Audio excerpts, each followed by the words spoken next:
the Bible says bodily exercise is profiting little, but practicing to walk like God is good for now and for the life to come. അവനാണ് ദൈവവചനം വ്യക്തമായി പറയുകയാണ് തിമോഥെയോസ് ലേഖനത്തിൽ ശരീരാഭ്യാസം അല്പ പ്രയോജനമുള്ളതാണ്, എന്നാൽ ദൈവരൂപത്തിലാകുന്നതിന് വേണ്ടിയുള്ള എക്സസൈസ് ഈ കാലത്തേക്കും വരും കാലത്തേക്കും പ്രയോജനമുള്ളതാണ്. We take care of our body. നമ്മൾ നമ്മുടെ ശരീരത്തിന് എന്തുമാത്രം ശ്രദ്ധയാണ് കൊടുക്കുന്നത്.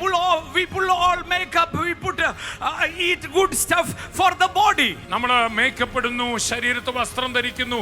ഈ ശരീരത്തെ കുറിച്ച് എന്തൊരു കരുതലാണ് നമുക്കുള്ളത്. Oh, when there is pain we go to the doctor. Please. രോഗമോ വേദനയോ ഉണ്ടെങ്കിൽ ഡോക്ടറെ പ്രശ്നമാണ്. We take care of the body. നമ്മുടെ ശരീരത്തിന് എന്തൊരു കരുതലാണ് നമ്മൾ ചെയ്യുന്നത്. But the word says, എന്നാൽ വചനം പറയുന്നു, yes, you should. It will profit with our body. നിശ്ചയമായിട്ട് ശരീരത്തെ കരുതണം, അതിന് പ്രയോജനമുണ്ട്. But the spiritual man in you is more important when you exercise or practice to live like God, walk like God, talk like God. It will be profitable now and the ages to come. നിശ്ചയമായിട്ട് നിങ്ങളുടെ ശരീരത്തിന് കരുതൽ വേണം.